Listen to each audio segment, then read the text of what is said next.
My name is Caroline Alvarez, and I'm 34 years old. Last Christmas in Denver, I thought everything would finally change. I had news that would prove, once and for all, that I wasn't the crazy daughter they'd painted me to be for 3 decades. Standing outside my childhood home on Maple Ridge Drive, holding my husband's hand, I never imagined that by the end of that night, the tables would turn so dramatically. What my parents said to me that evening would expose the truth about who was really struggling with their mental health. And what my psychiatrist husband would reveal about them would shatter their carefully constructed facade forever. You see, for as long as I can remember, I was the family scapegoat. While my older sister Victoria was the golden child who could do no wrong, and my younger brother Nathan was the charming baby who got away with everything, I was labeled as the problem child, the dramatic one, the crazy Caroline who couldn't handle reality. Every emotion I expressed was dismissed as hysteria. Every concern I raised was written off as paranoia. Every boundary I tried to set was called manipulation. Growing up in our pristine suburban home in Lakewood Heights, I learned early that my feelings didn't matter. When I was 8 and told my parents that our neighbor, Mr. Henderson, made me uncomfortable with the way he looked at me, my mother, Patricia, rolled her eyes. "Caroline, you're being ridiculous. He's a respected member of the community. Stop making up stories for attention." When I was 12 and experienced my first panic attack during a thunderstorm, my father, Robert, shook his head in frustration. "There's nothing wrong with the weather, Caroline. You're just being overly sensitive. Maybe you need to see someone about these episodes." That became the family narrative. Caroline needs professional help. Caroline can't handle stress like normal people. Caroline is unstable. By high school, every emotion I expressed was pathologized. Crying over a breakup? Caroline's having another meltdown. Feeling anxious about college applications? There she goes again, overreacting to everything. Standing up for myself when Victoria took credit for my art project? Caroline's just jealous and can't accept that Victoria is more talented. The gaslighting was so consistent, so relentless, that I began to believe it myself. Maybe I was crazy. Maybe my emotions were too big, too much, too unreasonable. Maybe everyone else could handle life better than I could. The doubt crept into every corner of my mind, making me second-guess every feeling, every instinct, every reaction I had to the world around me. College was supposed to be my escape. I moved 4 hours away to Boulder, majoring in psychology, partly because I was desperately trying to understand what was wrong with me. But even from a distance, the family dynamic followed me. Every phone call home reinforced the same message. Victoria had gotten another promotion at her law firm. Nathan was excelling in his engineering program. And Caroline? Well, Caroline was still struggling, still too sensitive, still making life harder than it needed to be. When I started dating James during my senior year, I was terrified to bring him home. James Wellington was brilliant, kind, and pursuing his doctorate in psychiatry. He saw me in a way no one in my family ever had. Not as broken or unstable, but as someone who had survived years of emotional invalidation with remarkable resilience. He helped me understand that my reactions weren't abnormal. They were natural responses to an abnormal situation. We married 2 years after graduation, and I thought having a psychiatrist husband might finally give me credibility with my family. Surely they would listen to a medical professional, right? But even James's presence didn't change their narrative about me. At family gatherings, they would make subtle digs about my episodes in front of him, painting me as the fragile wife who needed constant professional monitoring. They treated James less like my partner and more like my caretaker, thanking him for his patience in dealing with me. "It must be so hard," my mother would say to James at Thanksgiving dinner, "living with someone who sees problems everywhere. We've been dealing with Caroline's anxiety and paranoia for years. Thank goodness she found someone who understands mental health issues." James would squeeze my hand under the table, his jaw tightening slightly, but he remained professional and polite. Later, in the privacy of our own home, he would hold me as I cried, validating my experiences and helping me process the emotional manipulation I'd endured. "Caroline," he would say gently, "what you're describing isn't normal family dynamics. The way they dismiss your feelings, the way they make you question your own reality, that's psychological abuse. You're not crazy. You're not overreacting. You're responding normally to abnormal treatment." But knowing this intellectually and feeling it emotionally were two different things. The voices of doubt they had planted in my mind were loud and persistent.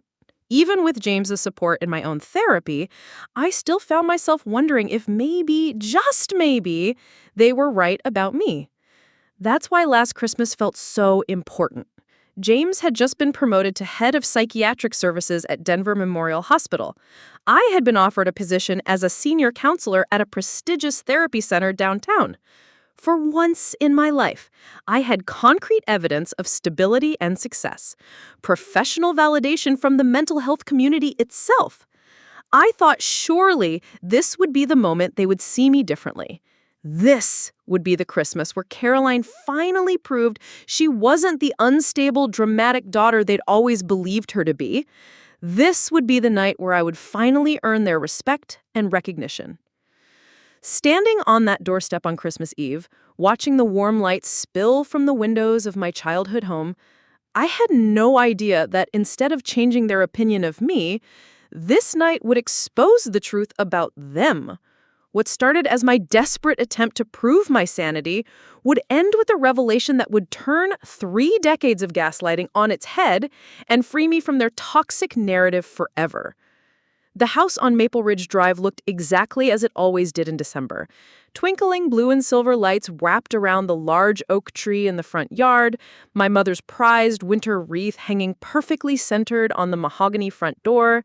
The smell of her famous rosemary roast drifted through the crisp evening air, mixing with the sound of classical music floating from the living room windows. Everything appeared picture perfect from the outside, just like our family always did to the neighbors and community. James squeezed my hand as we walked up the familiar stone pathway. "Remember what we talked about," he whispered softly. "You don't need their validation to know your worth. You're here to share your good news, not to prove anything." I nodded, but my heart was already racing. The silver gift bags in my other hand felt heavier with each step. Inside were carefully chosen presents I'd spent weeks selecting, hoping they might finally show my family how much I cared, how normal and thoughtful I could be. The irony wasn't lost on me that I was still trying to buy their approval, even at 34. My father, Robert, opened the door before we could knock, his weathered face breaking into what seemed like a genuine smile. "Caroline, James, right on time!" He embraced me warmly, and for a moment I felt that familiar flutter of hope. Maybe tonight would be different. Maybe this was the year they would finally see me clearly. "There's our successful daughter," he said, clapping James on the shoulder. "We're so proud of both of you. Can't wait to hear about these new positions."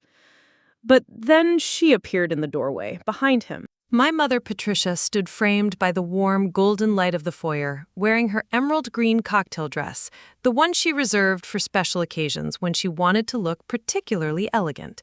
Her silver hair was styled in perfect waves, her makeup flawless as always. She looked every inch the sophisticated hostess she prided herself on being.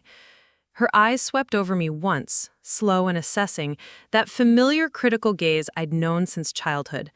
"Caroline, sweetheart," she said, her voice carrying that particular tone that sounded warm to others but felt cold to me. "That coat is interesting. Very bold color choice. I hope you brought something more appropriate for dinner photos." My stomach clenched immediately. 5 seconds. It had taken exactly 5 seconds for her to find fault with something about me. The burgundy wool coat James had helped me pick out suddenly felt garish and wrong. I forced a smile, the same practiced expression I'd been perfecting for decades. "Merry Christmas to you too, Mom," I managed, stepping through the doorway. James's hand found the small of my back, a silent gesture of support that helped steady me. I could feel him observing the interaction with his trained professional eye, though his expression remained neutral and pleasant. "Patricia, you look lovely," James said diplomatically. Thank you for having us. The house looks beautiful." She beamed at him, her demeanor shifting completely. "Oh, James, you're too kind. Come in, come in. Robert, take their coats. I want to hear all about your promotion before the others arrive." The contrast was jarring, the warmth she showed James immediately after the subtle dig at me. But this was nothing new. My mother had always been charmed by James, treating him like the son-in-law she'd always wanted, while somehow making it clear that she couldn't quite understand what he saw in me. "Where should I put these?" I asked, holding up the gift bags. "Oh, just anywhere," she said dismissively, already leading James toward the living room. "Victoria and Nathan should be here any minute. Victoria just closed the biggest case of her career, and Nathan got that promotion to senior engineer. We have so much to celebrate tonight." I followed behind them, placing the gifts under the tree, trying not to notice how my stomach had already twisted into that familiar knot. The same anxiety I'd felt at every family gathering for as long as I could remember. The anticipation of criticism, the hypervigilance for disapproval, the exhausting effort of trying to be perfect enough to avoid their judgment. The living room was pristine as always. My mother's interior design background showed in every carefully curated detail, from the coordinated throw pillows on the cream leather sofa to the strategically placed family photos on the mantelpiece. Photos that told the stories she wanted the world to see. Robert and Patricia Hartwell, successful business owner and interior designer, with their 3 accomplished children. What those photos didn't show was the way those children had been raised. Victoria, the eldest, groomed to be perfect and praised for her every achievement. Nathan, the youngest, allowed to charm his way out of any consequence. And me, the middle child who could never quite measure up, whose every emotion was treated as evidence of instability. "Caroline, sit down, relax," my mother said, though there was something in her tone that made it sound more like a command than an invitation. "You look tense. Have you been keeping up with your therapy?" There it was. Less than 10 minutes in the door and she was already questioning my mental health in front of my husband. The same husband who was a respected psychiatrist, yet somehow my mother felt qualified to assess my psychological state. James settled beside me on the sofa, his presence grounding me. "Caroline's been doing wonderfully," he said evenly. "We're both excited to share some good news with everyone tonight." "Oh yes, your promotions," my father said enthusiastically. "Patricia, get them some wine. This calls for a celebration." But I caught the look that passed between my parents, a subtle exchange that I'd learned to read over the years. The slight raise of my mother's eyebrow, the almost imperceptible shake of my father's head. They were communicating something about me, some shared understanding that excluded me entirely. Mini hook. What I didn't know was that James had caught that look too, and his professional mind was already beginning to piece together a pattern that would soon expose everything my parents had hidden behind their perfect facade. Growing up as the middle child in the Hartwell family meant learning early that my place in the hierarchy was precarious at best. Victoria, 18 months older than me, was the golden child from the moment she could walk. Everything she did was met with praise and admiration. When she brought home her first drawing from kindergarten, a stick figure family with mismatched body parts, my mother framed it and hung it prominently in the kitchen. When I brought home a detailed landscape I'd spent hours perfecting in 2nd grade, it was glanced at briefly before being relegated to the refrigerator door, forgotten within days. The pattern was established early and never wavered. Victoria's achievements were celebrated with dinner parties and phone calls to relatives. Her school plays required the entire extended family to attend. Her soccer games were never missed, rain or shine.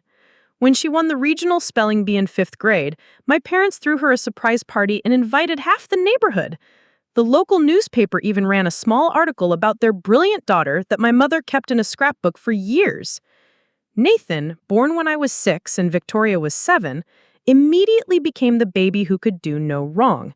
Where Victoria was praised for her achievements, Nathan was adored simply for existing. His tantrums were called spirited behavior. His poor grades were dismissed as, "He's just not applying himself yet." When he accidentally broke my mother's favorite vase at age 8, it became a funny family story about how curious and energetic he was. When I accidentally spilled juice on the carpet that same year, I was lectured about being more careful and made to pay for the professional cleaning with my allowance money. The gaslighting reached new heights during my teenage years. High school brought its own set of challenges: social anxiety, academic pressure, the normal emotional turbulence of adolescence. But in our house, these normal developmental struggles were treated as pathological symptoms. When I expressed anxiety about a big test, I was told I was catastrophizing. When I felt sad about a friendship ending, I was accused of being melodramatic. When I tried to set boundaries about privacy in my room, I was labeled as paranoid and secretive. Meanwhile, my academic achievements were met with subtle skepticism.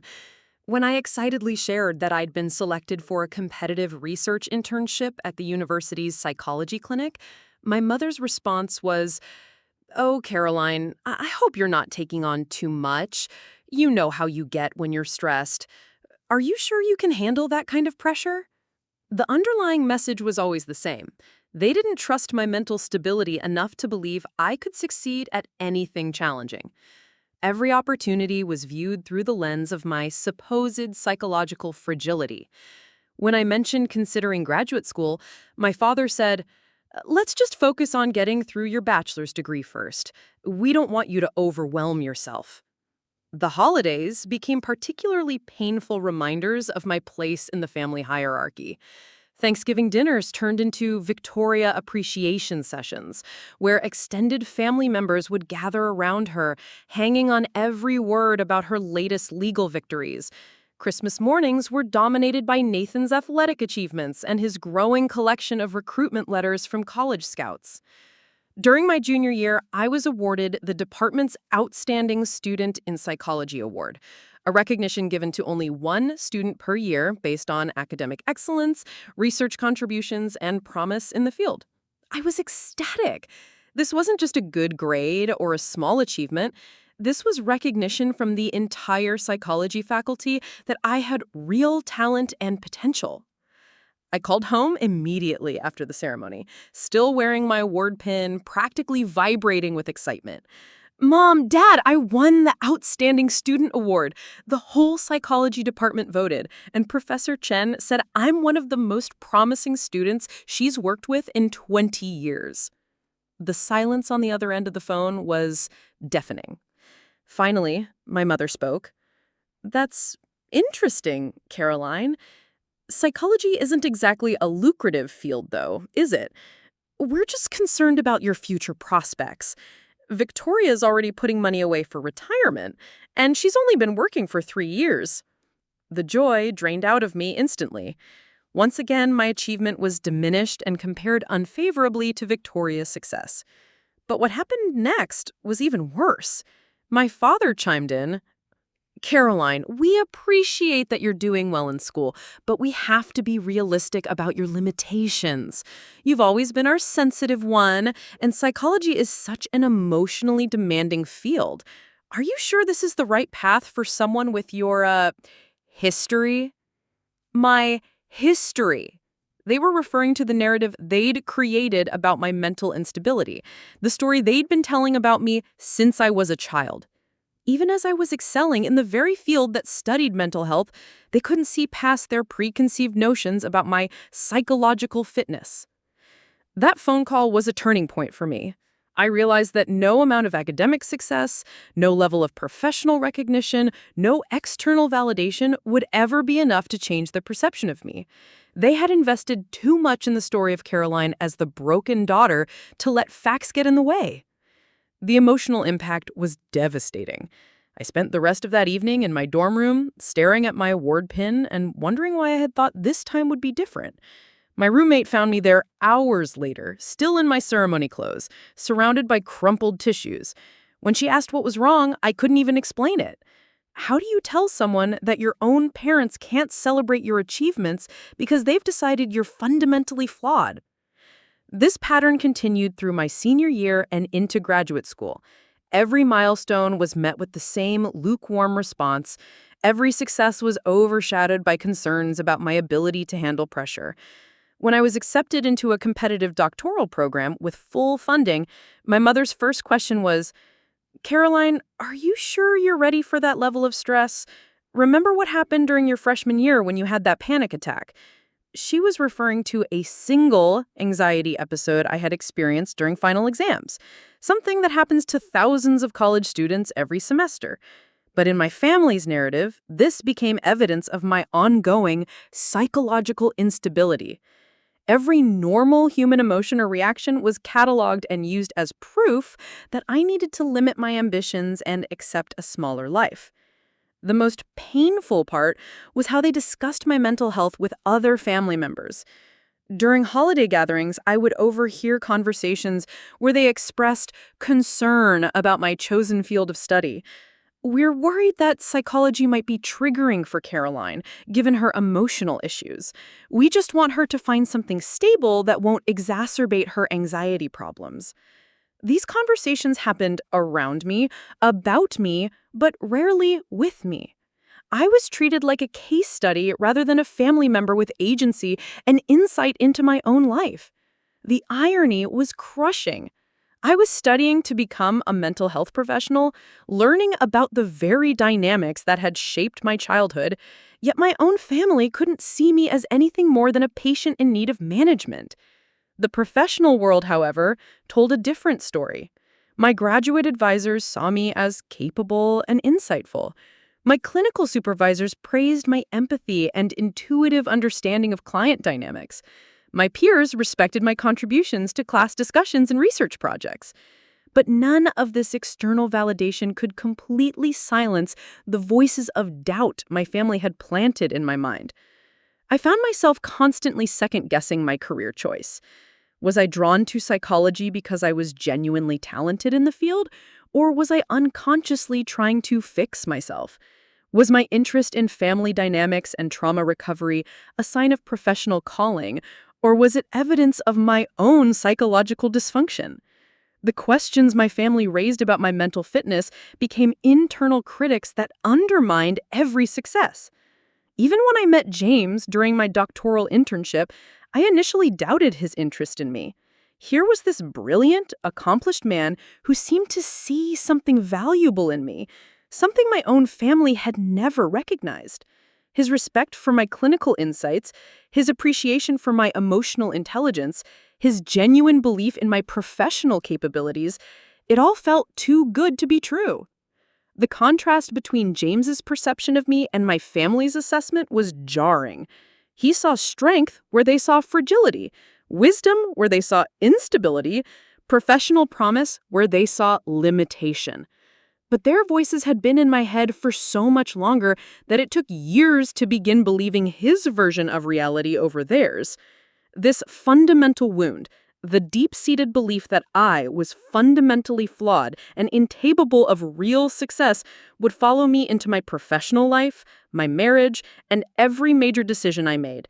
No matter how much external evidence contradicted their narrative, the doubt they had planted continued to grow, whispering that maybe, just maybe, they were right about me after all. What my family never saw, what they refused to acknowledge, was that their unstable daughter had quietly become the backbone holding everyone together. While they painted me as the fragile one who couldn't handle life's pressures, I was secretly managing crises, solving problems, and providing support that kept their perfect facade from crumbling. It started during my graduate school years, when my father, Robert, had his first heart attack. I was in the middle of my doctoral dissertation, working with clients at the university clinic and teaching undergraduate courses. My schedule was packed from dawn to midnight most days. But when the call came from my mother at 3 a.m. on a Tuesday, her voice shaking with panic, I didn't hesitate. Caroline, your father's in the hospital. I don't know what to do. The doctors are saying things I don't understand, and Victoria's in court all week for that big merger case, and Nathan's in the middle of training camp. Can you come? I drove the 4 hours from Boulder to Denver that same morning, arriving at Presbyterian St. Joseph Hospital before visiting hours even began. I found my mother in the cardiac waiting room, still in her pajamas under a hastily thrown-on coat, looking more vulnerable than I'd ever seen her. For once, she wasn't criticizing my appearance or questioning my emotional stability. She needed me. Over the next 10 days, I became the family's crisis manager. I took detailed notes during every conversation with cardiologists, researched treatment options, and translated medical terminology for my mother. I coordinated schedules with nurses, arranged for home care services, and researched cardiac rehabilitation programs. I slept in uncomfortable hospital chairs, lived on vending machine food, and fell behind on my own academic responsibilities. Victoria visited twice, both times for less than an hour, checking her phone constantly and leaving early for urgent client matters. Nathan called every few days from training camp, always promising to visit soon, but never actually making the trip. Meanwhile, I was there every single day, holding my mother's hand during the scary moments, celebrating small improvements, and ensuring my father had everything he needed. But when my father was finally released from the hospital, the family narrative remained unchanged. During the welcome home dinner my mother organized, she spent the entire evening praising Victoria for managing her demanding career while still being supportive, and Nathan for being such a devoted son despite his important athletic commitments. My 2 weeks of round-the-clock care were summarized as, and of course Caroline was able to help out since her schedule is more flexible. More flexible. As if my doctoral program, clinical work, and teaching responsibilities were somehow less important than my siblings' careers. As if I had just been sitting around waiting for a family crisis to occupy my time. This pattern repeated itself over the next several years. When my mother needed surgery to remove gallstones, Victoria was too swamped with partner track responsibilities to take time off, and Nathan was in the middle of a crucial contract negotiation with his new team. Once again, I rearranged my entire life to be there. I took a week off from my internship at Memorial Psychiatric Unit, a decision that required extensive coordination with supervisors and makeup work that kept me up until 2 a.m. for weeks afterward. I drove my mother to preoperative appointments, waited through the 4-hour surgery, managed her postoperative care, and stayed at their house for 5 days to ensure she followed doctor's orders. During those 5 days, I cooked meals, managed medications, helped her shower, and handled all the household tasks she couldn't manage while recovering. I also fielded constant phone calls from relatives wanting updates, coordinated visits from friends, and dealt with insurance paperwork that confused and frustrated my mother. Victoria sent flowers, Nathan called twice, both received equal credit in my mother's thank you speech at her recovery celebration dinner, as wonderful, supportive children who helped so much during a difficult time. The most invisible support I provided was emotional labor, something my family had trained me to do since childhood, but which became more sophisticated and demanding as the years went on. I became my mother's therapist, my father's counselor, and the family's emotional pressure valve. My mother would call me every few days, sometimes talking for over an hour about her anxieties, frustrations, and disappointments. She would complain about Victoria being too busy to call regularly, and Nathan being so focused on his career that he doesn't have time for family. Ironically, she never seemed to notice that I was always available for these conversations, always willing to listen, always providing the emotional support she claimed my siblings couldn't give. These weren't casual check-in calls. My mother would launch into detailed monologues about her marital problems, her concerns about aging, her disappointments with how her interior design business had stagnated, and her fears about financial security in retirement. I would listen patiently, offer supportive responses, and provide practical suggestions for managing her stress. The conversations often lasted so long that I would have to put my phone on speaker and continue working on dissertation research or clinical notes while she talked. She never asked about my life during these calls. They were one-way therapeutic sessions where I served as her unpaid counselor. My father had his own emotional needs that somehow became my responsibility. After his heart attack, he developed anxiety about his mortality and his legacy. He would corner me during family visits, talking extensively about his regrets, his fears about the future, and his concerns about whether he'd been a good father. These conversations were emotionally draining, but I felt obligated to provide comfort and reassurance. What made this particularly challenging was that he would share things with me that he hadn't discussed with anyone else, including my mother. I became the keeper of family secrets, the confidant for marital problems, and the sounding board for financial worries. The emotional weight of these conversations was enormous, but I carried it silently, never sharing the burden with anyone else. The practical support I provided went well beyond crisis management. I became the family's default researcher, coordinator, and problem solver for everything from vacation planning to home repairs. When my parents decided to renovate their kitchen, I spent countless hours researching contractors, comparing quotes, and coordinating schedules. When they wanted to plan a 30th anniversary trip, I researched destinations, booked flights, and arranged accommodations. I handled technology problems, medical insurance issues, and legal document reviews. I researched retirement communities when my father worried about future care needs. I coordinated family gatherings, remembered everyone's birthdays, and maintained relationships with extended family members that my siblings had little time to contact. During holiday seasons, I became the family's emotional manager, anticipating conflicts and smoothing over tensions before they erupted. I would arrive early to help with preparations, mediate disputes between my siblings, and ensure everyone felt included and appreciated. I developed an almost supernatural ability to read family dynamics and intervene before situations became explosive. The most painful part was how this emotional labor was not only unrecognized, but actively dismissed. When family friends would comment on how lucky my parents were to have such a supportive daughter, my mother would often respond with something like, "Well, Caroline is always needed to feel needed. It's part of her personality. She gets anxious when she's not helping with something."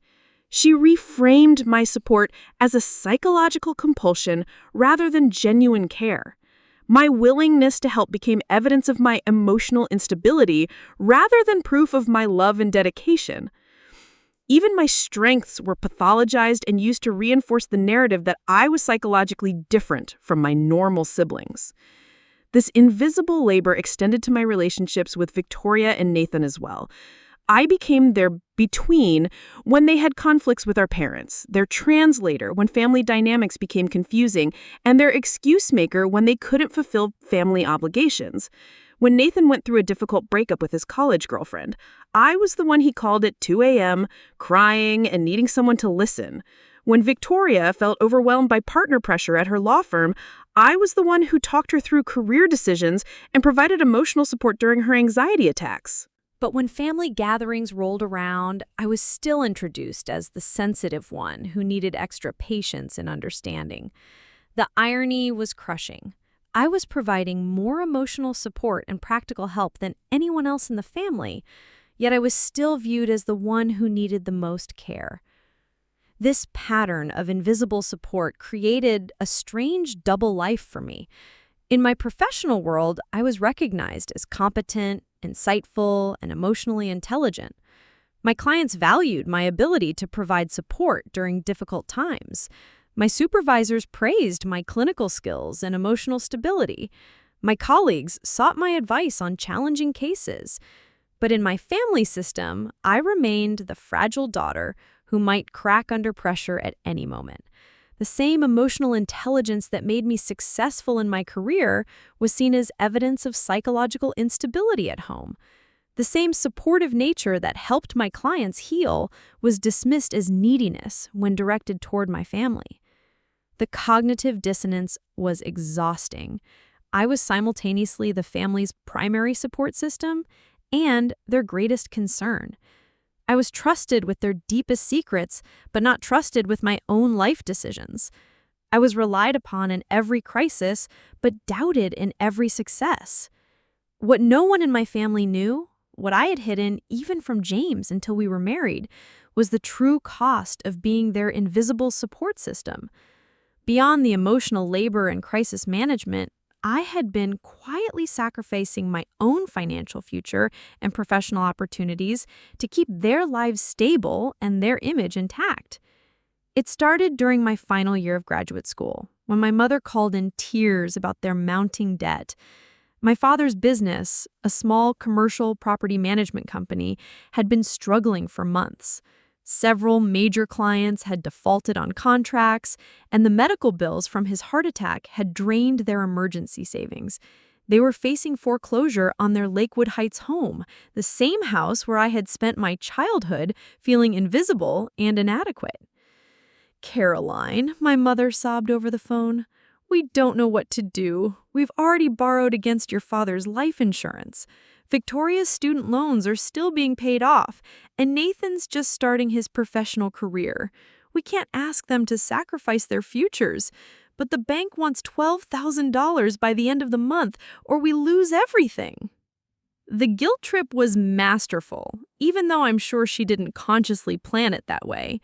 Victoria's student loans, which were significantly larger than mine because she had attended expensive private schools, were somehow untouchable. Nathan's promising career couldn't be jeopardized by family financial problems, but my graduate student stipend and part-time clinical work income were apparently fair game. I had been saving money for years, with dreams of opening my own private practice after completing my doctorate. Every dollar from my teaching assistantship, every payment from my part-time work at the campus counseling center, every birthday gift from grandparents had gone into an account I called my future fund. By my final year of graduate school, I had accumulated nearly $15,000, a fortune for a graduate student living on ramen noodles and secondhand textbooks. Without telling James or my dissertation advisor or anyone else, I withdrew $12,000 and wired it to my parents' mortgage company. I told myself it was temporary, that they would pay me back once my father's business recovered. My mother promised it was just a bridge loan to get them through a rough patch. "Caroline, you're saving our family," she said through grateful tears. "We'll pay you back with interest as soon as the Meridian contract comes through. Your father has a verbal commitment from them. It's just a matter of paperwork." The Meridian Plaza contract never materialized.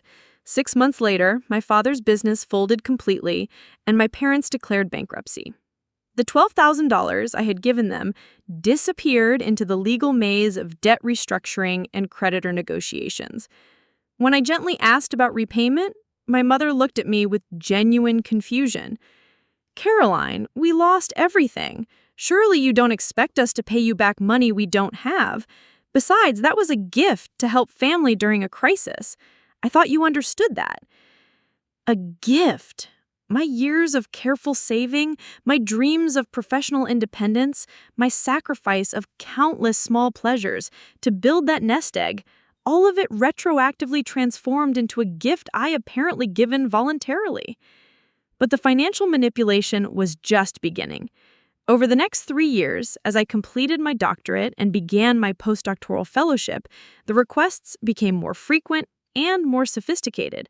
They were never presented as requests. They were always emergencies, crises, situations where I was the only one who could help. When Victoria needed a down payment for her downtown condo, she couldn't ask our parents because they're still recovering financially from the bankruptcy.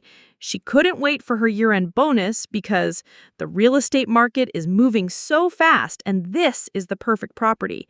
Somehow her emergency became my obligation. I withdrew $8,000 from my retirement account, paying early withdrawal penalties that reduced the amount to just over $6,000.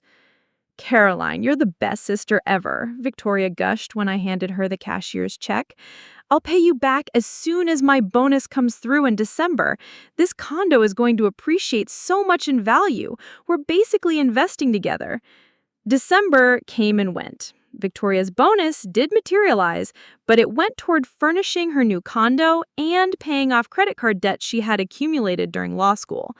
When I mentioned the loan in January, she seemed genuinely surprised. "Oh, Caroline, I thought Mom and Dad were handling that. Didn't they tell you? They said they were going to reimburse you from their tax refund. I gave them the money months ago." I called my mother, who expressed confusion about the arrangement. "Victoria gave us money for what?" "Caroline, I think there's been miscommunication. We haven't received any money from Victoria." The lies were so casual, so effortless, that I began to doubt my own memory of conversations and agreements. Gaslighting had evolved from emotional manipulation to financial exploitation, with the same effect. I started questioning my own perception of reality.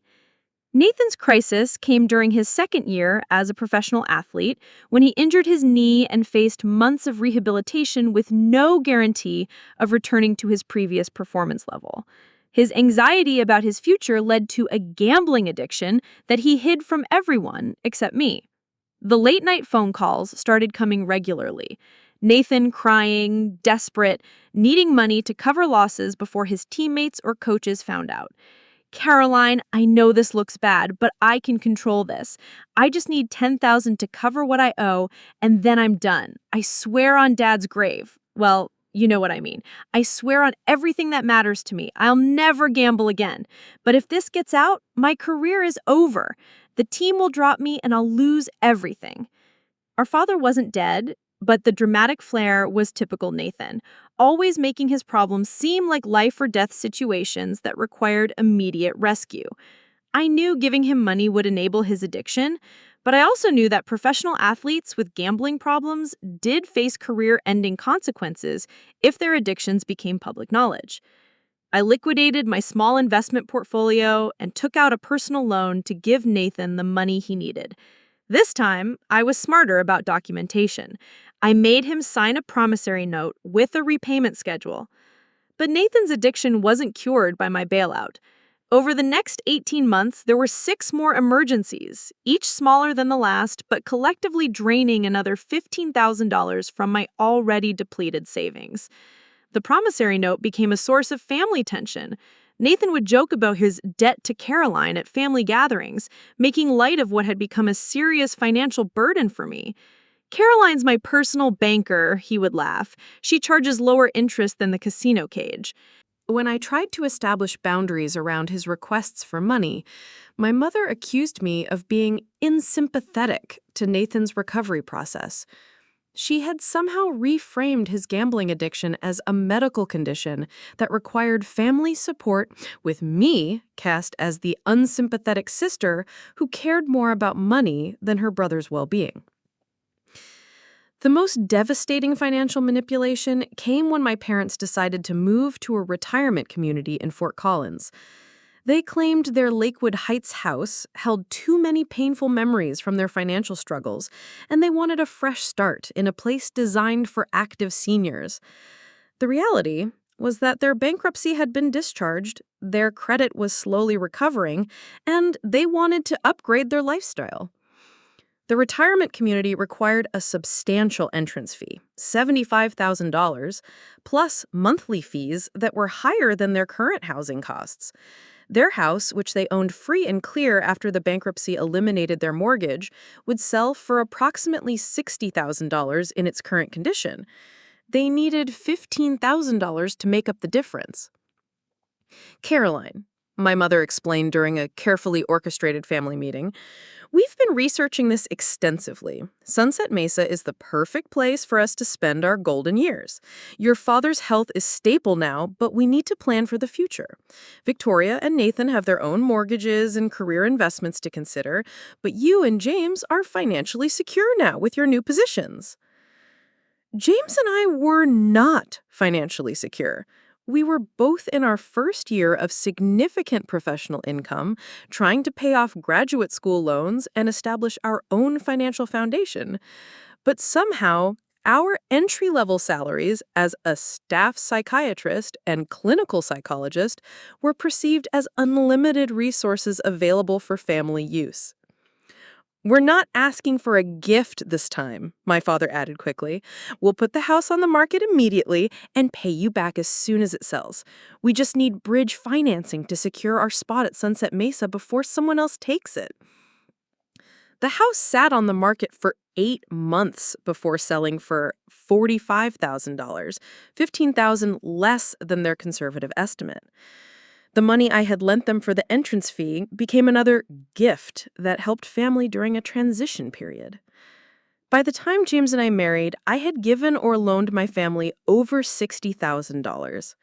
My dreams of opening a private practice were indefinitely postponed. Our plans to buy a house together were delayed by my lack of savings for a down payment. The retirement account I should have been building in my 20s and early 30s remained nearly empty because every dollar I managed to save eventually flowed back to family emergencies. The most painful part wasn't the money itself, it was the way my financial sacrifices were minimized and forgotten, while my siblings' financial achievements were celebrated. Victoria's condo purchase was treated as evidence of her success and financial acumen, with no mention of my contribution to her down payment. Nathan's recovery from gambling addiction was praised as personal strength and determination, with no acknowledgement of the financial support that made his rehabilitation possible. Meanwhile, when family friends asked about my living situation, why James and I were still renting a small apartment instead of buying a house like other professional couples our age, my mother would sigh sympathetically and say, Caroline's always been more cautious about financial commitments. She's not as ambitious as Victoria when it comes to real estate investments. The narrative had become so twisted that my financial sacrifices for their benefit were reframed as evidence of my lack of ambition and financial sophistication. I was simultaneously funding their lifestyle upgrades and being criticized for not achieving the same level of material success they were displaying with my money. By my 33rd year, the weight of carrying my family's emotional and financial burdens had created a pressure inside me that felt like a fault line ready to split apart. The constant giving, the endless sacrifices, the systematic invalidation of my feelings and achievements had built up to a point where I could barely recognize myself anymore. I had become a hollow version of who I used to be, pouring everything I had into a family system that seemed designed to drain me completely. The breaking point wasn't one dramatic moment. It was the accumulation of 1,000 small betrayals, each one chipping away at my sense of self until I felt like I was disappearing entirely. James noticed it first, the way I had started flinching whenever my phone rang, the way I would check caller ID and let family calls to voicemail more and more frequently.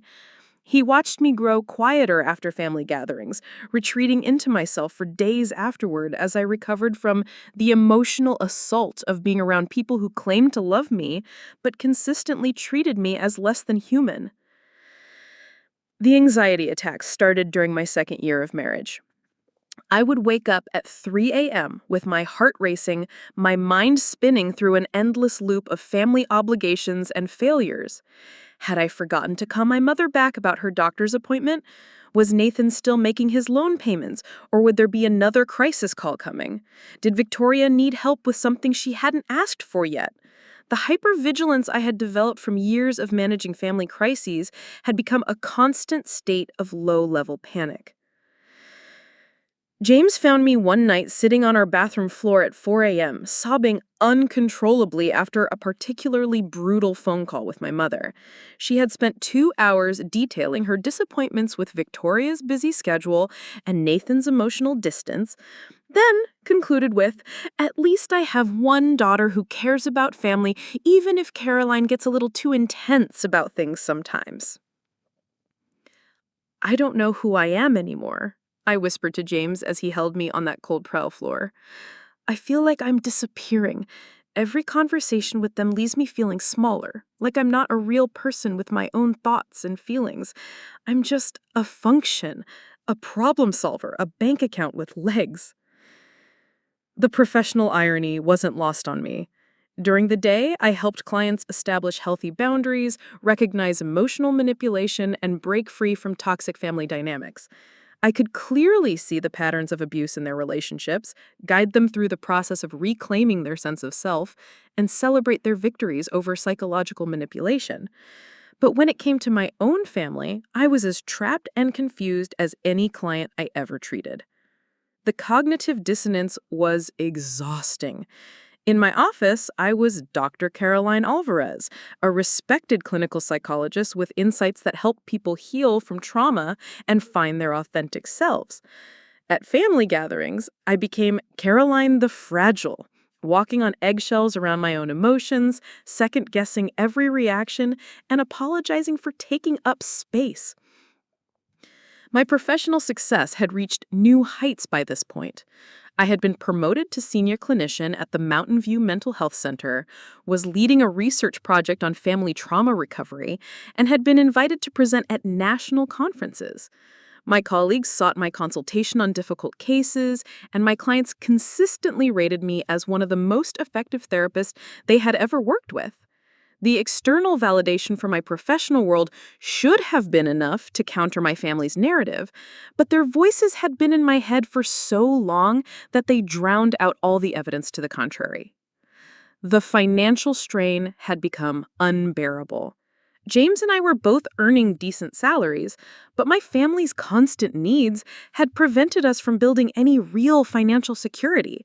While our friends were buying houses, starting families, and planning for the future, we were stuck in a cycle of rebuilding savings only to have them depleted by the next family emergency.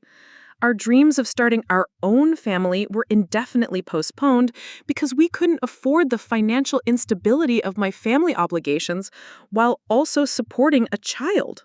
The guilt was perhaps the most crushing burden. Every time I tried to establish a boundary or say no to a family request, I was flooded with shame and self-doubt. The voices in my head, trained by decades of family conditioning, would immediately start the familiar refrains, "You're being selfish, they need you, family comes first, you're the only one who can help them. If you don't help, you're a bad daughter, a bad sister, a bad person." These guilt cycles would keep me awake at night, replaying conversations and decisions, wondering if I had been too harsh or unsympathetic. Even when James would reassure me that my boundaries were reasonable and necessary, I couldn't shake the feeling that I was somehow failing my family by trying to protect my own well-being. The isolation was becoming unbearable. I had gradually withdrawn from friendships because I was embarrassed about my family dynamics and exhausted from pretending everything was fine. How do you explain to friends that your successful professional family sees you as the crazy one? How do you describe the way your achievements are dismissed and your support is taken for granted without sounding bitter or unstable yourself? Social gatherings with other couples our age became torture sessions. Everyone would share updates about their lives, their career advances, their home purchases, their vacation plans. When it was my turn to speak, I would find myself making excuses for why James and I were still renting, why we hadn't started a family yet, why we seemed to be falling behind financially despite our professional success. I couldn't tell them the truth, that my family had been systematically draining my resources for years while convincing me it was my obligation as the stable daughter. The physical symptoms of chronic stress were becoming impossible to ignore. I had developed tension headaches that lasted for days, digestive issues that my doctor attributed to anxiety, and a persistent fatigue that no amount of sleep seemed to cure. My immune system was shot. I caught every cold that circulated through the office, and minor illnesses seemed to linger for weeks. James encouraged me to start therapy with a colleague who specialized in family trauma, but even that felt like admitting defeat. Here I was, a mental health professional who couldn't manage her own family relationships. The shame of needing help with the very issues I helped clients navigate felt overwhelming. The therapy sessions revealed just how deeply the family programming had affected me. Dr. Sarah Martinez helped me see that I had been trained from childhood to prioritize everyone else's needs over my own, to interpret their emotional well-being as my responsibility, and to measure my worth by how much I could give rather than by my inherent value as a person. Caroline, Dr. Martinez said during one particularly difficult session, "You've been gaslit so consistently and for so long that you've lost touch with your own reality. You question every feeling, doubt every instinct, and apologize for existing. That's not sensitivity or mental instability. That's the result of systematic psychological abuse." Hearing the word abuse applied to my family relationships was jarring. They weren't hitting me or screaming at me. They weren't locking me in closets or withholding food. But the emotional and financial manipulation, the constant invalidation of my reality, the way my achievements were minimized while my resources were exploited, Dr. Martinez helped me understand that abuse doesn't always look dramatic and obvious. The most devastating realization was understanding how much of my life I had sacrificed trying to earn love that was never going to be freely given. I had spent decades performing the role of the grateful, supportive daughter, hoping that if I just gave enough, helped enough, sacrificed enough, they would finally see me as worthy of their respect and appreciation. But the goalposts kept moving. Every time I thought I had finally proven myself, there was another crisis, another need, another way I was falling short of their expectations. The pattern was designed to keep me trapped, always striving, never arriving, perpetually indebted to a family that had convinced me I owed them everything, while giving me nothing but criticism and exploitation in return. As Christmas approached that year, I found myself dreading the holiday season for the first time in my life. The thought of another family gathering, another round of subtle criticisms and financial requests, another evening of watching my siblings be celebrated while my contributions were ignored, felt unbearable. James and I had finally achieved something that should have been celebrated. We had both received significant promotions that represented the culmination of years of hard work and professional development. For once, I had concrete evidence of success that even my family couldn't dismiss or minimize. But as we prepared to share our good news, I was filled with dread rather than excitement. Part of me knew, with a certainty that felt like prophecy, that this Christmas would be different. The pressure that had been building inside me for years was reaching a critical point, and something was going to have to give. Christmas Eve arrived with that deceptive calm that precedes earthquakes. James and I drove through the familiar streets of Lakewood Heights, past the Manda mansions with their perfectly manicured lawns now dusted with winter snow. The GPS guided us automatically to Maple Ridge Drive, though I could have made this journey blindfolded after 34 years of holiday pilgrimages to my childhood home. In my purse sat 2 pieces of news that I had rehearsed sharing 100 times. The first was my promotion to clinical director at Mountain View Mental Health Center, a position that came with not just increased salary and prestige, but recognition as one of the youngest directors in the organization's 40-year history. The second was James's appointment as chief of psychiatry at Denver Memorial Hospital, making him the youngest department head in the hospital's network. These weren't just job changes. They were validations of our professional competence and clinical expertise from the very medical community that treat mental health. If anyone should understand the significance of these achievements, it should be my family. After decades of questioning my emotional stability and psychological fitness, surely they would have to acknowledge that the mental health field itself had endorsed my capabilities. I had spent weeks planning exactly how to share the news. I imagined the moment playing out like a scene from a feel-good movie. The surprise and delight on their faces, the proud congratulations, maybe even an admission that they had underestimated me all these years. This Christmas would finally be the turning point where Caroline stopped being the family problem and started being recognized as the family success story. The gifts in our backseat had been chosen with the same careful optimism. I had bought my mother a first edition book of poetry by her favorite author, something I had spent months tracking down through rare book dealers. For my father, a vintage compass from the 1940s that reminded me of his stories about learning navigation during his brief stint in the Merchant Marine. Victoria would receive a beautiful leather briefcase engraved with her initials, perfect for her new partnership role. Nathan got tickets to see his favorite band in concert, something he had mentioned wanting months ago. Each gift represented hours of thought, research, and careful selection. They weren't expensive enough to feel like show-off purchases, but they weren't generic enough to seem like afterthoughts. I had tried to strike the perfect balance between thoughtful and modest, hoping that for once my presence would be received with genuine appreciation rather than polite acknowledgement. "You're ready for this?" James asked as we pulled into the familiar circular driveway. His hand found mine across the center console, and I drew strength from his steady presence. Over the past few months, as my therapy sessions had helped me recognize the family dynamics more clearly, James had become not just my husband, but my anchor to reality. When my family's version of events made me question my own memories and perceptions, James served as an objective witness who could confirm that my reactions were normal and my feelings were valid. I think so, I said, though my heart was already racing with that familiar pre-family gathering anxiety.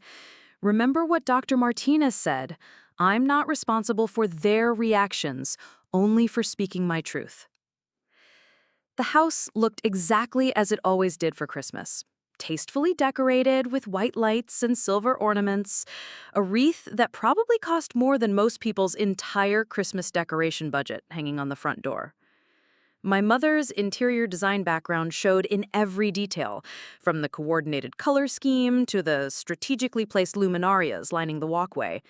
Everything appeared perfect from the outside, just like our family always had. But tonight felt different.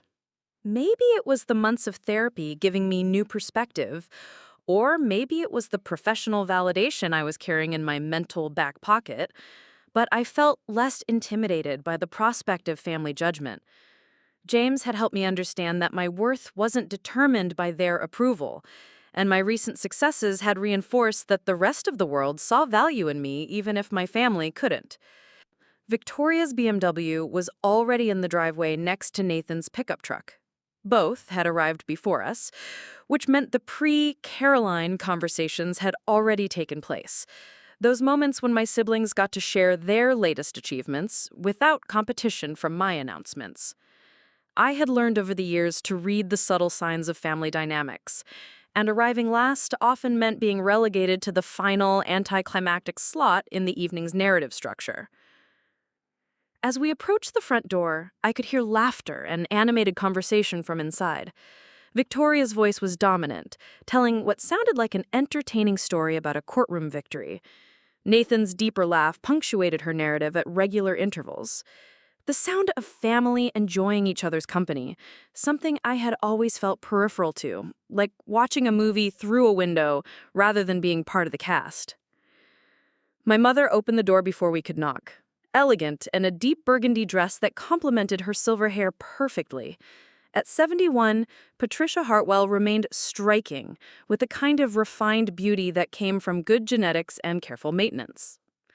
Her smile was warm and welcoming, though I had learned to distinguish between her genuine expressions and her hostess performance. Caroline, James, Merry Christmas, darlings. She embraced us both, and for a moment I allowed myself to hope that this year might actually be different. Maybe the months of distance I had created by limiting phone calls and visits had made her appreciate my presence more. Maybe age was softening some of her critical edges. We're so excited to be here, James replied diplomatically, though I knew he was observing everything with his trained clinical eye. Over our 3 years of marriage, he had become increasingly aware of the family dynamics that I had normalized. What seemed like typical family interaction to me, he recognized as patterns of emotional manipulation and psychological invalidation. The living room was filled with the familiar cast of characters. Victoria sat in her favorite chair by the fireplace, already holding court with a glass of wine and what looked like expensive jewelry that caught the firelight. Nathan was sprawled on the couch in that casual way that only youngest children could manage, completely at ease in the family environment that always made me feel like I was walking on eggshells. My father, Robert, looked up from his position by the Christmas tree where he appeared to be organizing presents with the methodical precision that had made him successful in business. At 74, he remained sharp and energetic, though the heart attack a few years earlier had left him more cautious about stress and physical exertion. "There's our power couple," he announced with genuine warmth. Come in, come in. We've been waiting to hear about these big promotions." The validation in his voice was exactly what I had hoped for. Recognition that James and I had achieved something worth celebrating. Maybe this really would be the Christmas where my professional success finally earned me a place at the adult table, rather than being treated like the family member who needed constant management and concern. Victoria looked up with what appeared to be genuine interest. Caroline, Mom said you got some kind of promotion at your clinic? That's great news. Her tone was supportive, though I detected the subtle diminishment in calling Mountain View a clinic rather than a major mental health center. Nathan raised his beer bottle in our direction. Yeah, congratulations to both of you. James, Mom said you're running a whole department now. That gotta feel amazing. The evening felt different already. Warmer, more inclusive, more celebratory than family gatherings usually were for me. Maybe all the therapy and boundary setting had actually changed something about the family dynamic. Maybe they had realized how much they had taken me for granted over the years and were ready to start treating me with the respect I deserved. The Christmas tree lights twinkled against the evening darkness filtering through the living room windows. The familiar sense of my mother's cooking drifted from the kitchen. Rosemary and garlic, cinnamon and vanilla, all the smells that had defined Christmas throughout my childhood.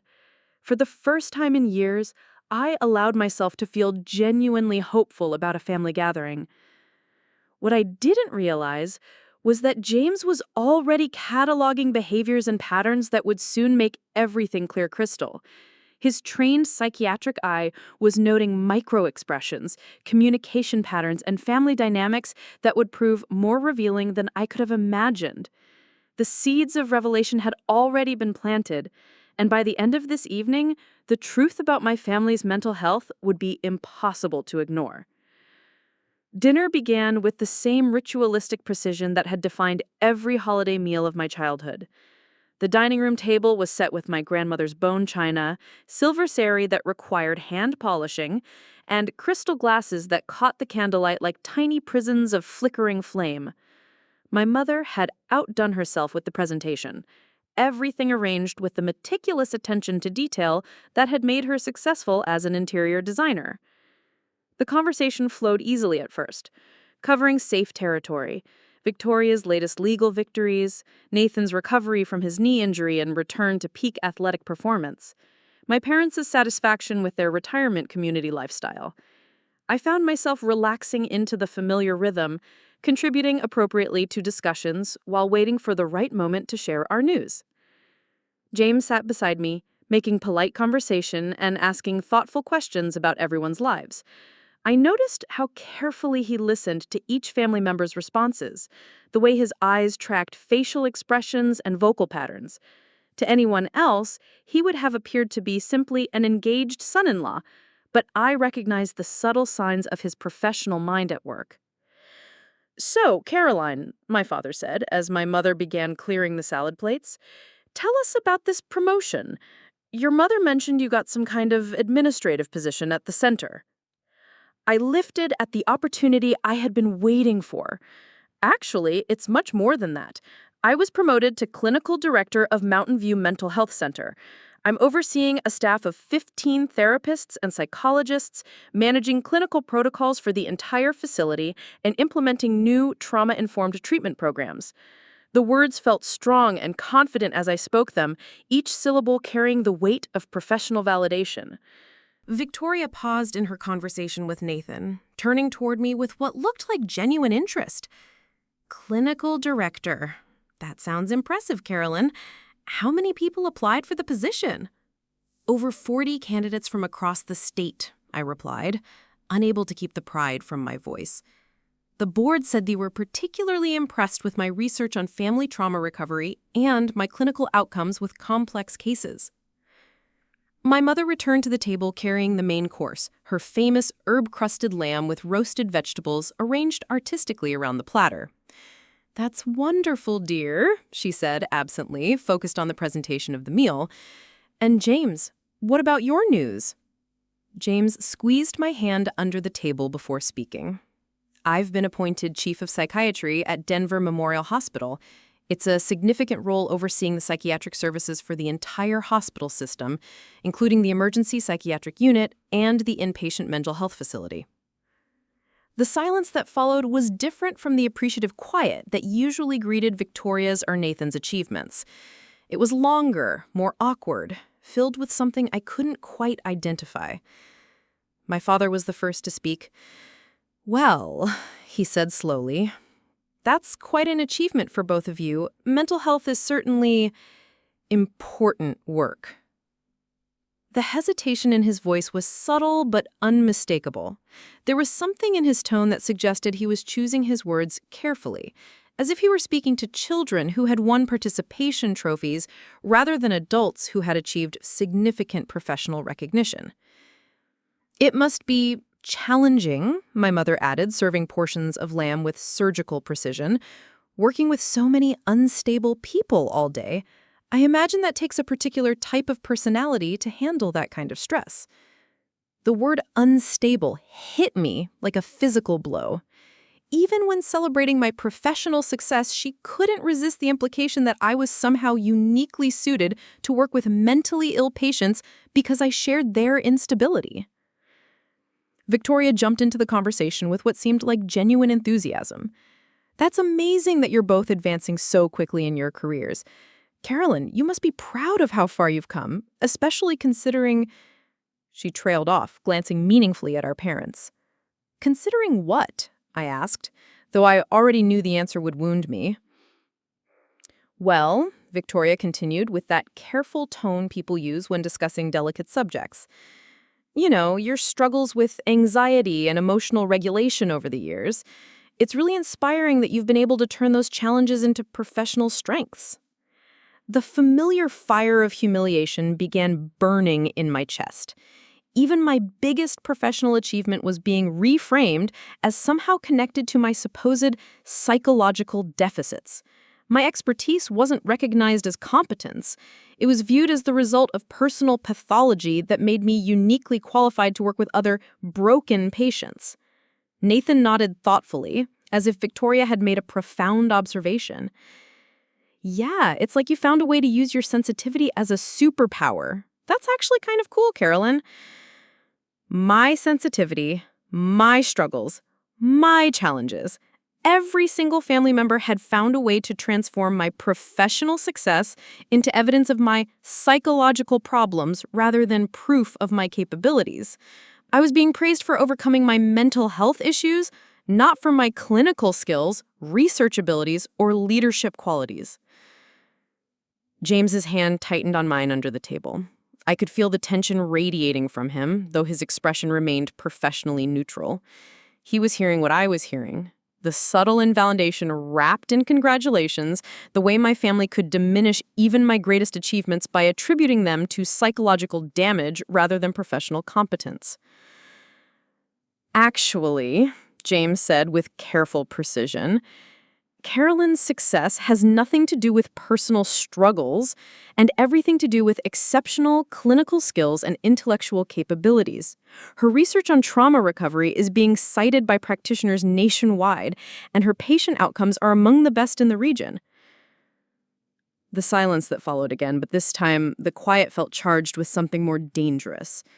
James had violated an unspoken family rule by contradicting their narrative about me. He had refused to accept their reframing of my success as a byproduct of my supposed instability. My mother's smile tightened almost imperceptibly. Of course, James, we didn't mean to imply otherwise. We're very proud of Caroline's progress. Progress, as if my career achievements were recovery milestones rather than professional accomplishments. My father cleared his throat.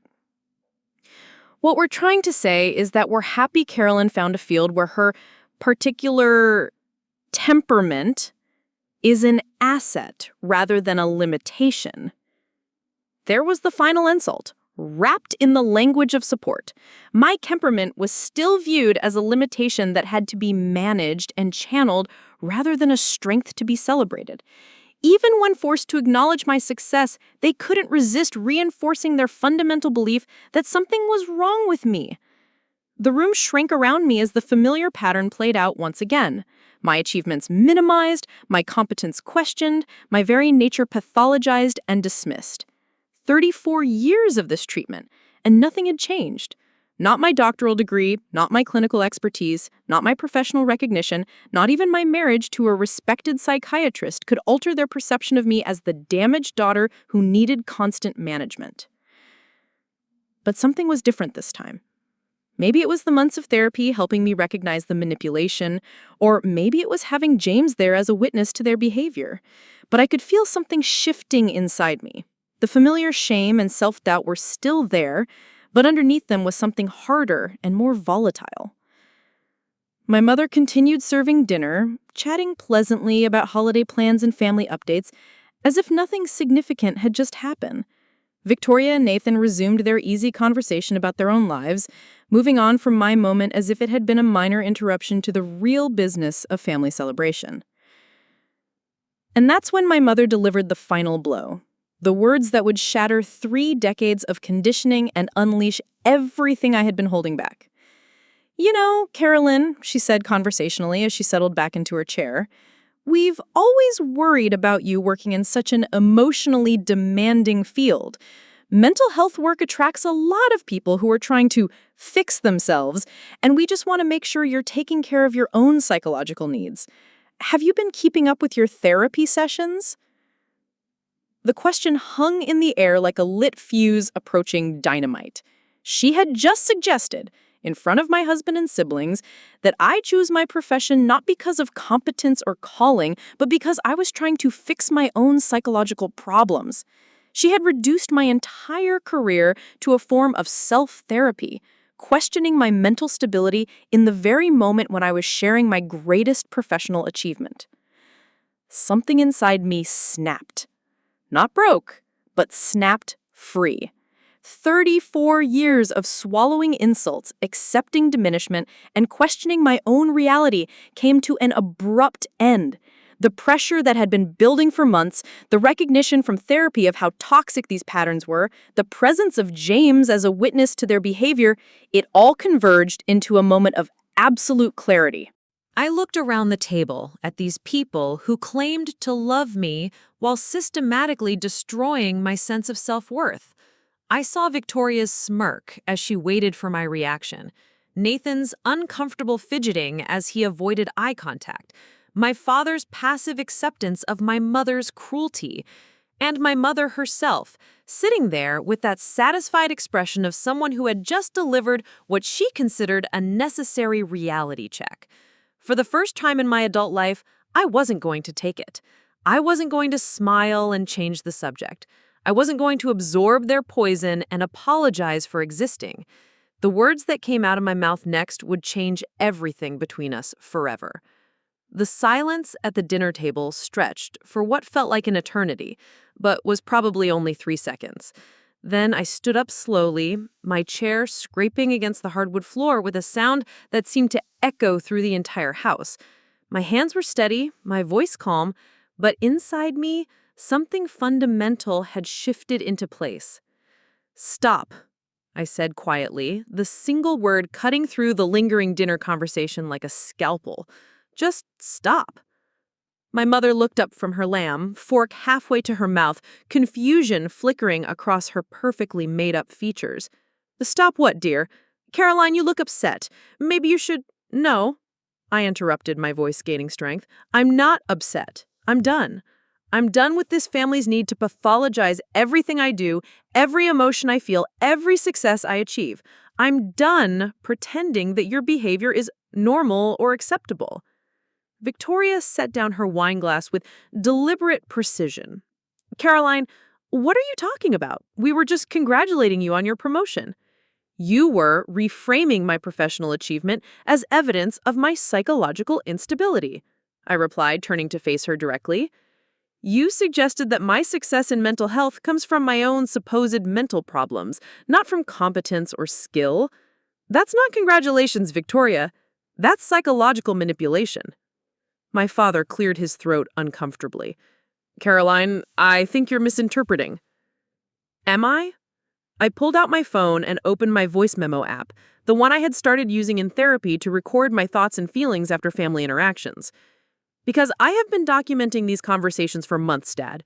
Would you like me to play back the recording from Thanksgiving, where Mom spent 20 minutes explaining to Aunt Sarah how my career choice was concerning given Caroline's emotional issues?" The color drained from my mother's face. She hadn't known I was recording anything, hadn't realized that her casual cruelty was being preserved and analyzed in therapy sessions. Or maybe we should discuss the conversation from Victoria's birthday party where you told her friends that James was so patient for dealing with Caroline's anxiety problems and thanked him for taking care of someone who needs so much emotional support. Victoria's confident expression faltered. Nathan shifted uncomfortably in his chair, suddenly finding his dinner plate fascinating. But I wasn't done. 34 years of suppressed rage was pouring out of me like water through a broken dam, and nothing was going to stop it now. Mom, you asked if I'm keeping up with therapy. Let me tell you what I've learned in therapy. I walked behind my chair, using it as a shield and a podium. I've learned that what this family does to me has a name. It's called gaslighting. It's a form of psychological abuse where the abuser makes the victim question their own reality, their own emotions, their own perceptions. Caroline, my mother said sharply, you're being dramatic. There it is, I pointed at her, my voice rising. Right there. I express a legitimate concern about how I'm being treated, and you immediately dismiss it as me being dramatic. That's gaslighting, Mom. That's exactly what Dr. Martinez warned me you would do. James sat quietly beside my empty chair, and I could see him processing everything with his clinical training. His presence gave me strength. Here was a professional witness to what I had endured alone for decades. James, I said, turning to my husband, would you like to share your professional observations about this family communication patterns? My mother's fork clattered against her plate. Caroline, that's inappropriate. You can't turn your husband into your therapist at Christmas dinner. Actually, James said slowly, his voice carrying the weight of professional authority. Caroline asked me to observe tonight because she wanted an objective, clinical perspective on family interactions she's been struggling to understand. He stood up beside me, and suddenly we were a united front against decades of emotional manipulation. From a psychiatric standpoint, he continued, I've observed several concerning patterns this evening. There's systematic invalidation of Caroline's emotional responses, consistent reframing of her professional achievements as pathological symptoms, and what appears to be organized family denial of reality. Victoria laughed nervously. James, you can't psychoanalyze us based on one dinner conversation. You're right, James replied calmly. That's why I've been observing for 3 years. Caroline isn't the one with psychological problems in this family. You are. The room erupted in shocked gasps and angry protests, but James held up his hand and continued speaking with the calm authority of someone delivering a clinical assessment. Patricia, he said, addressing my mother directly, you exhibit classic symptoms of narcissistic personality disorder. Your inability to empathize with Caroline's experiences, your need to control the family narrative, your pattern of emotional manipulation disguised as concern, these are textbook presentations. My mother's face went white, then red. How dare you? Robert, he continued, turning to my father, your consistent enabling of Patricia's behavior and your failure to protect Caroline from emotional abuse represents what we call passive-aggressive enablement. You allow the abuse to continue while maintaining plausible deniability about your role in it. My father started to protest, but James wasn't finished. Victoria, your competitive need to diminish Caroline's achievements and your participation in family scapegoating patterns suggest significant issues with empathy and potential antisocial tendencies. Nathan, your manipulation of Caroline's generosity through manufactured crises and your casual dismissal of her emotional needs indicate exploitative behavior patterns. The dining room had become completely silent except for the sound of my mother's increasingly rapid breathing. But Caroline, James said, his voice softening as he turned back to me, Caroline shows no signs of the mental instability this family has convinced her she has. Her emotional responses are normal reactions to abnormal treatment. Her sensitivity is emotional intelligence. Her anxiety is a natural response to being psychologically abused by the people who are supposed to love her. You want to know what Caroline's real problem is? James asked, looking around the table at my stunned family members. Her real problem is that she loves you anyway. Despite years of emotional abuse, financial exploitation, and systematic psychological manipulation, she still shows up. She still tries. She still gives you chance after chance to treat you with basic human decency. I reached into my purse and pulled out my phone again, opening my banking app. Since we're sharing psychological assessments, let me share some financial data. Over the past 8 years, I have given this family over $60,000. Dad's business bailout, Mom's surgery expenses, Victoria's condo down payment, Nathan's gambling debts. Victoria's mouth fell open. Caroline, I paid Mom and Dad back for that. No, you didn't, I said firmly. You told them you did, but you actually just moved the money around to make it look like you had. I have the bank records, Victoria. I have documentation of every lie. Nathan was staring at me with something that might have been shame. Caroline, I didn't know. Yes, you did, I cut him off. You all knew. You knew I was sacrificing my financial future to prop up your lifestyles. You knew I was delaying buying a house, starting a family, building my own life because I was too busy funding yours. And you let it happen while calling me the unstable one. My mother finally found her voice, but it came out as a weak whisper. Caroline, we never asked you to... You didn't ask, I agreed. You manipulated. You created crises and emergencies that left me feeling like I had no choice but to help. Then you reframed my help as evidence of my psychological neediness rather than recognizing it as love. I walked to the Christmas tree and picked up the carefully wrapped gifts I had brought for each of them. One by one, I placed them back in my purse. These gifts represent hours of thought, research, and care. I spent weeks choosing things that would show you how much I love you, how well I know you, how much I want you to be happy. My voice was steady now, calm and sure. But I'm done trying to buy your love with money, time, and emotional labor that you take for granted. I turned back to face the table, where 4 people sat in various stages of shock, anger, and what might have been recognition. I'm done being your scapegoat. I'm done being the family problem. I'm done pretending that your treatment of me is normal or acceptable. I picked up my coat from the back of my chair. James and I are leaving now. When you're ready to acknowledge the damage you've done and commit to treating me with respect, you can call me. Until then, consider this my resignation from the role of family dysfunction. James stood and took my hand, his professional mask dropping to reveal the proud husband underneath. Caroline, I've never been more proud of anyone in my life. As we walked toward the front door, I heard my mother calling after us, her voice high and desperate. Caroline, wait, you can't just leave like this. It's Christmas. Family doesn't give up on family. I paused at the threshold and turned back one last time. You're right, Mom. Family doesn't give up on family. But you gave up on me a long time ago. I'm just finally accepting that reality. The cold December air hit my face as we stepped outside, and for the first time in 34 years, it felt like freedom. Up next, you've got 2 more standout stories right on your screen. If this one hits the mark, you won't want to pass these up. Just click and check them out, and don't forget to like, subscribe, and turn on the notification bell so you don't miss any upload from us.